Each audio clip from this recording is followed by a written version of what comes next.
moral kita sinar murni cahaya, padu dengan dakwah jalan yang mulia. Berjuanglah untuk bangsa dan agama.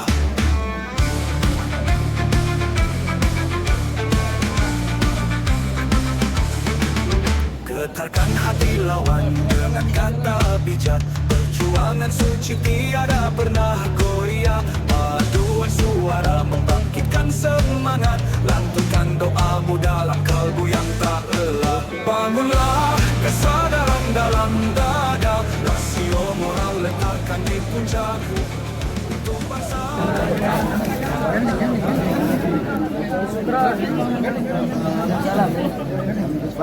Sana depan nanti.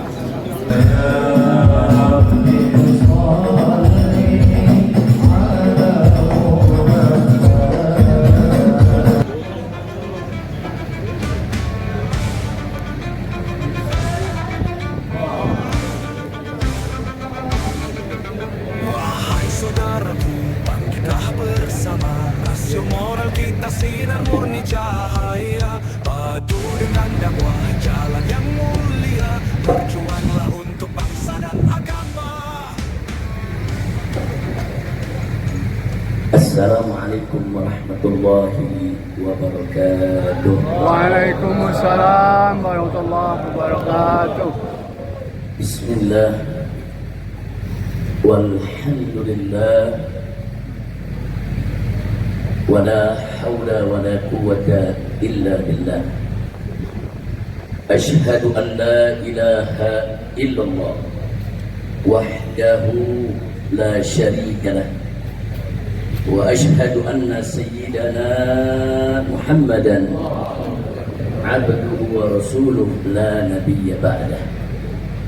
Allahumma salli wa sallim wa barik ala sayyidina wa habibina wa syafi'ina wa maulana nabiyyina Muhammadin wa ala alihi al-tahirin al-tayyibin wa ashabihi al-ghurri al-mayamin wa man tabi'ahum bi ihsanin ila yaumiddin. Amma ba'd. Siyadatul habaib asy-syurafa wa sa'adatul ulama al-fudala wa jami'il hadirin wal hadirat al-ahibba'il a'izza rahimakumullah.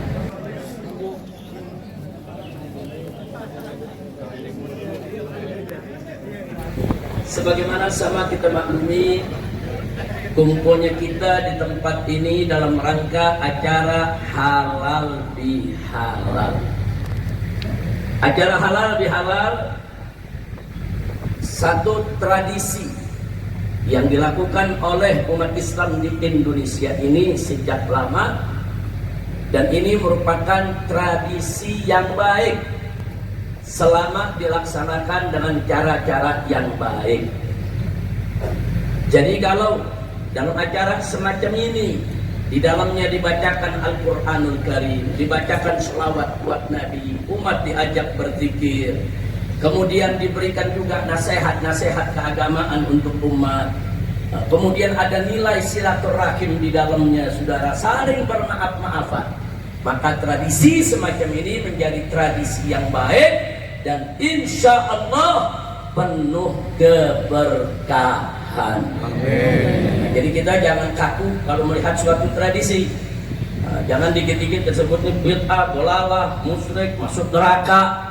Nah, kalau begitu cara kita nanti dakwah nggak berkembang ya, wah. Yang penting tata cara pelaksanaannya jangan melanggar syariat, saudara. Tapi kalau tata cara pelaksanaannya dangdutan, nyawer, perempuan laki campur, joget-joget, saudara, mabok-mabokan, itu bukan halal bihalal, itu haram biharam. Na'udzubillah min. Kenapa kita disuruh menjaga keamanan tetangga kita supaya akhlak kita bagus? Kenapa kita dilarang berzina, dilarang menenggak minuman keras, dilarang berjudi, dilarang saudara menggunakan narkoba, dilarang untuk merusak diri kita? Ya, akhlak kita bagus. Kenapa kita bayar zakat? Supaya akhlak kita bagus. Kenapa kita disuruh haji, disuruh umroh? Supaya akhlak kita bagus. Kenapa kita diperintahkan untuk menghormati kedua orang tua? Supaya akhlak kita bagus. Kenapa kita diperintahkan untuk menghormati ulama kita, guru-guru kita? Supaya akhlak kita bagus. supaya akhlak kita bagus. Nah, kalau mayoritas muslim akhlaknya kita lihat di jalan seperti ini, saudara, padahal para ulama sudah mati-matian buka majelis, ngajar, berteriak, ngajarin umat, saudara. Nah, maka itu di sini saya mau sampaikan, yuk saudara, enggak cukup kalau cuma ulama yang berteriak dari majelis taklim merapikan akhlak umat, tapi harus ada dukungan umaro, tapi harus ada dukungan umaro, tapi harus ada dukungan umaro. Kalau ulama berteriak minuman keras haram, umaro tutup pabrik minuman kerasnya. Kalau ulama berteriak zina haram, umaro tutup tempat prostitusinya. Kalau ulama berteriak judi haram, pemerintah serius berantas judinya. Dan kadang-kadang aparat jadi backingnya. Apa ceritanya, saudara? Inna lillahi wa inna ilaihi raji'un. Hati-hati. Di hadis yang lain Nabi mengatakan, ittaqud dzulma fa inna dzulma dzulumatul yaumil qiyamah. Takutlah kamu sekalian kepada kezaliman. Hati-hati, kata Nabi. Kenapa? Fa inna dzulma, karena sesungguhnya kezaliman itu dzulumat, akan menjadi kegelapan yang berlapis-lapis. Yaumul qiyamah, di hari kiamat nanti, saudara. Tentu kita di hari kiamat ingin terang benderang. Kita ingin ada nur, kita ingin ada cahaya yang menerangi kita semua. Kita kalau melihat ini gimana? Katanya mayoritas umat Islam, kok begini kondisinya? Kalau negeri bukan Islam, tiap hari terjadi kerikan urusan. Saya nggak lihat itu. Kalau negeri bukan Islam, banyak maksiat, saudara. Saya nggak kaget. Tapi kalau negeri dengan penduduk mayoritas Muslim, banyak habibnya, banyak kiainya, banyak pondok pesantrennya, banyak majelis taklimnya, kenapa rumah tangga umat Islam, saudara, penuh dengan kezaliman? Islam ini ajaran yang indah. Islam ini ajaran yang penuh keharmonisan. Islam ini ajaran yang humanis. Tapi kalau tiba-tiba rumah tangganya pada rusak, masyarakatnya pada rusak, saudara, nanti orang kafir menyalahkan ajaran Islamnya. Pantas banyak orang kafir enggan mau meluk Islam manakala melihat perilaku umat Islam seperti itu, saudara. Nah, karena itu saya mau ajak semua, yuk, jangan kita dolimi diri kita, jangan kita dolimi keluarga kita, jangan dolimi tetangga kita, saudara. Kita hidup di dunia ini sementara. Dunia ini darul amal, ini negeri kita beramal. Akhirat itu darul jaza. Akhirat itu negeri di mana kita akan menerima balasan, baik balasan kebaikan maupun balasan keburukan. Suatu ketika Nabi kita alaihi salatu wassalam duduk bersama para sahabatnya. Ini diceritakan dalam Sahih Muslim, ya kawan. Atadruna man muflis? Para sahabatku, tahukah kamu siapa itu muflis? Muflis itu secara bahasa artinya orang yang bangkrut, ya kawan. Orang yang bangkrut itu artinya, saudara, dalam bahasa Arab disebut muflis. Jadi Nabi bertanya kepada para sahabat, atadruna man muflis? Al-muflisu fina ma la dirham wala mata, ma la dirham wala mata.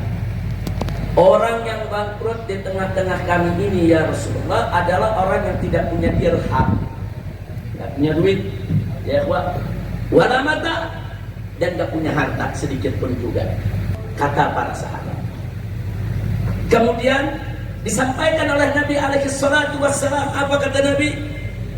Al-muflisu min ummati, orang yang bangkrut daripada aku punya umat adalah man ya'ti yaumal qiyamah, barang siapa nanti di hari kiamat dia datang menghadap kepada Allah subhanahu wa ta'ala di salatin wa siyamin wa zakatin. Dia datang menghadap kepada Allah dengan aneka ragam amal soleh, amal baik. Dia datang dengan amal sholatnya, dengan amal zakatnya, dengan amal puasanya, luar biasa. Aneka ragam pahala dia bawa menghadap Allah, saudara. Tapi apa selanjutnya kata Nabi? Wa ya'ti, akan tetapi nanti di pengadilan Allah juga akan datang. Qad syatama hada, dia sudah mencaci maki orang yang ini. Wa qadhafa hadza, dia sudah fitnah orang yang ini. Wa akala mala hadza, dan dia sudah makan harta orang yang itu. Wa daraba hadza, dan dia sudah pukul orang yang satunya lagi. Artinya apa? Dia lagi bangga-bangganya bawa macam-macam amal soleh menghadap Allah. Dia pikir dia bakal masuk surga nih, amalnya banyak saudara. Tapi pada saat yang sama di pengadilan Allah, datang serombongan orang. Siapa mereka? Orang-orang yang pernah dizalimi sama orang ini, saudara. Orang-orang yang pernah dizalimi semasa hidup di dunia, semua datang minta keadilan dari Allah Subhanahu wa Ta'ala. Ya Rabb, orang ini dulu yang mencaci makiku. Ya Allah, orang ini dulu yang memfitnahku. Ya Allah, ini orang dulu yang mengambil harta bendaku, mengambil tanahku, mengambil lahanku, mengambil uangku. Ya Allah, ini orang yang memukuli aku. Ini orang menganiayaku. Wasafaka dama hadza, termasuk orang yang ditumpahkan darahnya oleh dia, saudara. Dilukai, dibunuh. Semua datang minta keadilan dari Allah Subhanahu wa Ta'ala. Dan di pengadilan Allah ini tidak ada satu masalah pun yang akan luput, saudara. Kenapa? Karena hakimnya adalah yang maha tahu, maha adil, saudara. Dialah Allah Subhanahu wa Ta'ala. Nah, akhirnya apa yang terjadi? Kata Nabi dalam hadis, fayu'ta hadza min hasanati wa hadza min hasanati. Allah putuskan, saudara, yang ini yang pernah dizalimi, dicaci maki, saudara, bagaimana cara membayar daripada kesalahan tersebut? Orang tadi amalnya diambil, pahala yang dia punya diambil, fayu'ta, saudara, diberikan kepada orang yang pernah dizalimi. Yang ini dikasih dari kebaikannya, ini dikasih dari pahalanya, ini dikasih dari ganjarannya, saudara. Sesuai dengan kadar kesalahan masing-masing, dan Allah maha tahu akan kadarnya, saudara. Pahala itu udah habis, pahala sholatnya habis, pahala zakatnya habis, pahala puasanya habis, pahala sedekahnya habis, semua pahala kebaikannya habis, dibagi-bagi kepada orang yang dizalimi. Masih ada yang dizalimi, belum tuntas. Ya, kita belum dapat bagi. Kita minta keadilan. Lalu apa yang terjadi, saudara? Nabi mengatakan, fa'ukhidha, saudara, min khotoyahum faturikat adil. Karena dia udah gak punya kebaikan buat bayarnya orang-orang yang dizalimi, masih nuntut, dia kebaikannya udah habis. Akhirnya orang-orang yang dizalimi, dosanya diambil, dikasih ke dia, saudara. Pahala udah gak ada. Jadi orang yang dizalimi, saudara, diambil dosanya, dikasih ke dia. Oh, ini dulu pernah ditipu sama dia, belum kebagian dari pahala dia, diambil dosa tuh orang yang pernah ditipunya, diberikan kepada dia. Semua yang dizalimi yang belum kebagian ganjaran dia, diambil dosa-dosa mereka, diberikan kepadanya, saudara. Dan apa yang terjadi setelah itu? Kata Nabi, sumaturi hafinna, maka setelah dosa-dosa tadi diberikan kepada dia, akhirnya orang tersebut diseret, dijebloskan ke dalam neraka, saudara. Na'udzubillah min dalik. Nah, itu saya mau bertanya, ini urusan dosa sesama manusia enteng atau berat? Berat. Jawab semua, enteng atau berat? Berat. Enteng atau berat? Berat. Jangan main-main.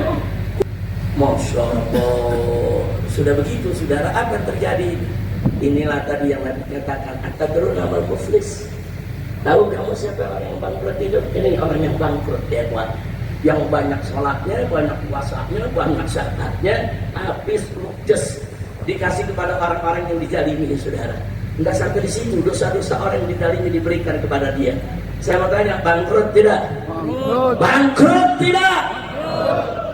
Itu yang Allah sebut bangkrut, ya Pak. Itu yang banyak pahalanya. Bagaimana yang nggak punya pahala, saudara? Tiap hari menzalimi orang, tiap hari, saudara, nyakitin orang. Itu super bangkrut itu ya. Udah nggak punya pahala apa-apa, bikin dosa sama orang. Dan sekarang ini kita lihat sedih, prihatin, saudara. Ini dekadensi moral di kita punya negeri semakin hari semakin parah. Etika ditinggal, akhlak ditinggal. Kita lihat sekarang saudara, hanya kesalahan kecil di dalam berkelahi, kesalahan kecil berantem saudara. Nggak ada angin, nggak ada hujan saudara. Kalau ada anak-anak muda turun dari motor, wah aneka ragam senjata, saudara, menyerang orang-orang yang nggak bersalah. Ada apa dengan negeri kita? Bapak bunuh anak, anak bunuh bapak, saudara, suami bunuh istri, istri bunuh suami. Tiap hari kita mendengar kabar-kabar sedemikian rupa, saudara. Ada apa? Kok kezaliman bisa merajalela begitu, saudara? Saudara, Allah menyatakan dalam Al-Quranul Karim, Innallaha la yadlimun nasa syai'an walakinan nasa anfusahum yadlimun. Saudara, jadi sesungguhnya Allah itu tidak menzalimi seorang manusia pun, saudara. Akan tetapi manusia itu yang menzalimi dirinya sendiri. Nah, kalau dia memilih jalan keburukan terus masuk ke neraka jahanam, jangan salahkan Allah. Bukan Allah menzalimi dia, dia yang menzalimi dirinya sendiri, saudara. Nah, jadi ini yang terjadi, dan ini terjadi di semua lapisan. Dari mulai lapisan pejabat yang paling tinggi sampai rakyat yang paling bawah, di mana-mana kezaliman, saudara. Negeri kita udah seperti nggak ada hukum. Kita lihat di mana-mana, saudara. Apalagi sekarang preman udah lebih dari pejabat. Peres sana, peres sini, teror sana, teror sini, intimidasi sana, intimidasi sini. Wah, pejabatnya biarlah preman. Astagfirullahaladzim, itu negara mau dibawa kemana? Kalau pejabat ya preman, preman udah berani bakar mobil polisi, saudara. Merasa dirinya dekat dengan kekuasaan. Ada apa ini negeri, saudara? Dari mulai pejabat sampai ke bawah, rusak etikanya, moralnya, akhlaknya, kurang ajar. Masyarakat dibikin ketakutan, masyarakat dibikin tidak aman. Astagfirullahaladzim. Nah ini, saudara, kalau preman dibiarkan, ya begitu. Preman dipiara, kita lapor polisi, polisi nggak berani tangkap. Loh kenapa? Ada backingnya. Backingnya lebih tinggi daripada jabatan polisinya, saudara. Kalau ini terus dibiarkan, maka siap-siap negara kita akan hancur, saudara. Nah, kalau kita nggak mau itu terjadi, ya kita mesti lakukan perubahan. Amar ma'ruf nahi munkar mesti ditegakkan. Katakan yang hak itu hak, yang batil itu batil. Nggak main-main menyampaikan kalimatul hak amama sultanul jahir, itu afdhalul jihad. Sebagus-bagusnya jihad, sehebat-hebatnya jihad, sampaikan kalimat yang hak di hadapan pemimpin yang zalim. Siapapun pemimpinnya, sudah. Amar ma'ruf nahi munkar mesti terus digalakkan. Nah, kalau amar ma'ruf nahi munkar tidak digalakkan, ya begini jadi kemungkaran di mana-mana, kemaksiatan di mana-mana. Inna lillahi wa inna ilaihi raji'un. Jadi saya hanya menyampaikan itu sebuah kezaliman nggak boleh kita lakukan. Dalam satu hadits qudsi, saudara, Allah berfirman sebagaimana diriwayatkan oleh Nabi kita Muhammad sallallahu alaihi wasallam, di mana Allah menyatakan, ya ibadi inni haramtu dzulma ala nafsi faja'altuhu muharraman bainakum fala tadzalamu. Ya ibadi, kata Allah, hei hamba-hambaku, ini haramtu dzulma ala nafsi, sesungguhnya aku mengharamkan kezaliman atas diriku. Artinya Allah sendiri mengharamkan kezaliman itu atas dirinya, saudara. Haram. Makanya Allah nggak pernah melakukan kezaliman. Tadi sudah kita bacakan ayatnya, saudara. Innallaha la yadlimun nasa syai'an. Allah nggak pernah menzalimi seorang manusia pun, saudara, dalam hal apapun. Nah, selanjutnya Allah nyatakan waja'atuhu muharraman bainakum, dan aku jadikan kezaliman itu sebagai sesuatu yang diharamkan di antara kamu. Selanjutnya Allah katakan fala tadzalamu, jangan sekali-kali kamu saling menzalimi. Wahai saudaraku, bangkitlah bersama, rasio moral kita sinar murni.